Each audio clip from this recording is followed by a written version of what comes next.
Dr. Umar, you also do a podcast too. Can you plug that real quick? Get this other caller on the line. Yes, sir. My podcast, the DrP.O.P.A podcast, it is a subscription-based podcast. And the first episode will actually be going out tomorrow. So anyone who wants to subscribe in time to get the first episode, and I'll be sending out multiple episodes a month. There will only be one for the month of March because of all of we're dealing with right now. But they can text message me for the podcast link. It's $9.99 per month, and it's automatically billed by way of PayPal. And if anyone wants the link to subscribe to the podcast, all new, first time doing it, but it's necessary that I do it, especially given the fact that my content on YouTube and Facebook and Instagram, well, I don't have a YouTube account, so on Instagram and on Facebook, it's constantly taken down. Yes, sir. By those platforms. I decided to create my own podcast. So if anyone wants that, they can actually go to my Instagram page and click into the bio information, and it is there. And if they go to my Twitter page and click into the bio information, it is also there. So that's at Dr. Umar Johnson on Twitter and at Dr. Umar Johnson on Instagram. And if they need to text me for the podcast link sign up, they can text me as well, 215-989-9858. And it's also on the website, DrUmarJohnson.com. Word, that's what's up, man. We appreciate you, big brother, for sure. And those of you that are looking for, looking to find me on Instagram, you can find me on Instagram as King Ya Speaks. King Ya Speaks, Kingya Speaks, Speaks on Instagram. King Ya Speaks. So subscribe, follow, do what you need to do. Let's make it happen. Going to the phone lines, we got Sister Vieta. All right, Sister V, how you doing? Question or comment? I'm doing great, thank you. Can you hear me okay? I hear you loud and clear. You're good.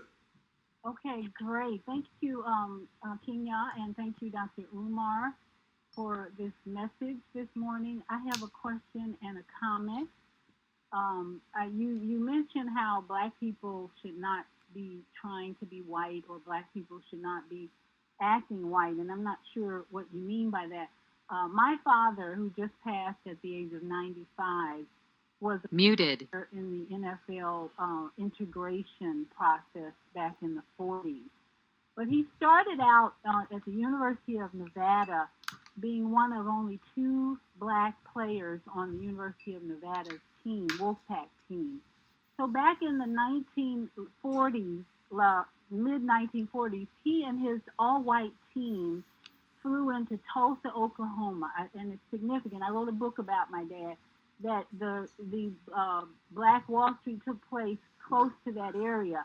But his event was very significant in that he flew into Tulsa, Oklahoma, amid a storm of news articles about whether he and his Black teammates should play on this team, because it was the first time they integrated the University of Alabama or Oklahoma's football field.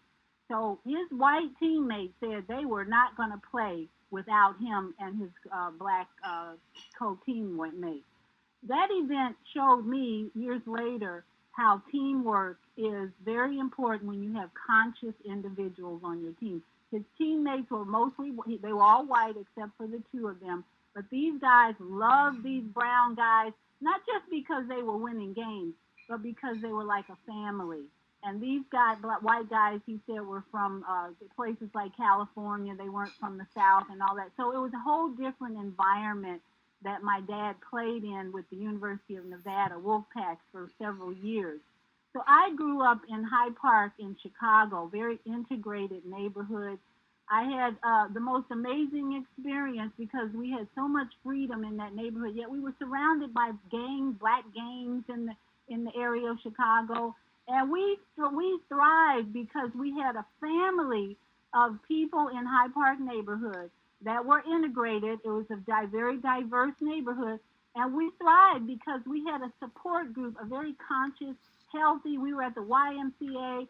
So I grew up in a very different environment. So I'm wondering, what do you mean by Black people should not act white? Because for me, in my mind, I just look for conscious individuals. I don't care what color they are. They just got to be conscious. So can you elaborate on what you mean by Black should not act white? Yes, good question. Firstly, I would say that I respect everyone's opinion to differ with mine, as I may respectfully differ with theirs. What you gave was an individual experience, and that's fine. I don't operate on the level of individualism. I operate on the level of nation. What is in the best interest of all African people? And I take into account our historical experience with the European, and I take into account our contemporary experience with the European. Now, you may be amongst a handful of Africans who have never encountered directly white supremacy and white racism in its boldest form, and that's quite okay. But anyone who has any remote acquaintance with race relations between black people and white people, not only yesterday, but right now, today, with the police genocide and the mass incarceration and the miseducation, would have to admit that any black person who does not understand that racism exists and is the leading cause of concern in the black community is someone who is out of touch with our reality. I'm familiar with Chicago. I spend a lot of time in Chicago, and I'm also aware that Chicago is the most racially segregated city in America.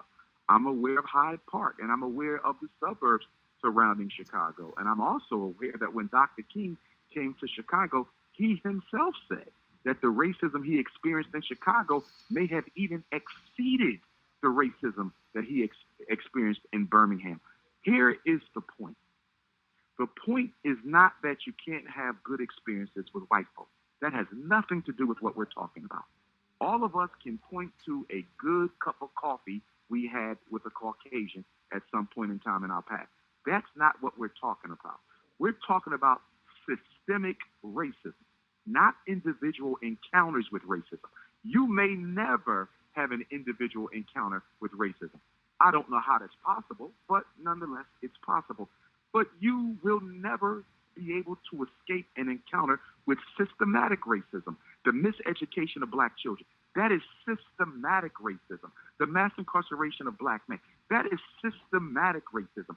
The fact that black women in America lead the nation and are one of the leading groups in the world for stillborn babies, okay, for losing their babies on the birthing table. How can women who have been having babies longer than any other woman on earth, suddenly, when it's time for white people to deliver their babies, they deliver them dead? We have to look at the economic castration of African people. The racism is not about individuals. And when I hear your analysis, my good sister, it appears that you're analyzing on an individual, personal level. That's not where I'm at. I'm dealing with the interaction between groups. I'm dealing with the interaction between systems.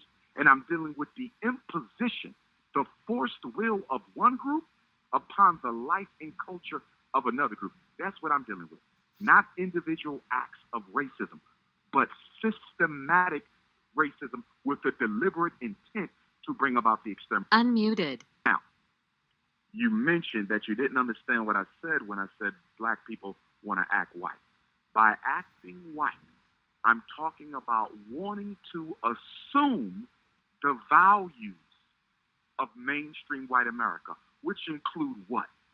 White people in America value competition. Competition is central to white culture in this country. That's why sports are so important, because European culture is based on the need to always dominate another person. You must win. We can't all win together. You must win. African culture is not about competition. African culture is about cooperation. I'll give you another difference in culture, okay? Black people are trying to also act white by doing what? Absorbing the value that Europeans have on people's lives. In European culture, your life is only worth as much as you can produce for the power structure. That's how they determine the worth of our life in slavery. That's how they determine the worth of our life today. Right now in these hospitals, what are they doing? They're deciding who's going to live and who is going to die. How are they going to decide who's going to live or who's going to die? They're telling you based on who's most likely to die, based on, okay, how far gone the virus has gotten in their body. I don't agree with that. They're going to decide who lives or dies based on who is more valuable to them, who is more valuable to the white economic order. That's how they're going to decide who lives or dies. Black people, that's not how we value people. We value people because they have life. No life is more important than another person's life. Whether you are an inventor, whether you are a billionaire, whether you have 6 PhDs, your life is worth no more than the homeless person living out the trash can. And for the sake of time, I'll give you one more difference in value. So when I say black people are trying to act white, I'm saying they're trying to absorb the value system and live their lives by this alien culture. That's what I mean by acting white. And the third value that I would say is they must value the premise that African people are worthy of extermination. Central to white supremacist thought and ideology is the belief that African people are worthy of extermination. That's why it's okay to use us as lab rats. That's why it's okay to use us as research monkeys. That's why it's okay to pump crack into our community. That's why it's okay to give us poor food. That's why it's okay to expose us to environmental toxication or environmental racism, as we call it. As African people, we affirm the right for all people to live, not even only ourselves, everyone, but of course we focus on ourselves. So when I say acting white, I'm talking about absorbing the values of white supremacy and living your life as if your people are not in trouble and as if you don't have an obligation to help them. I hope that helps.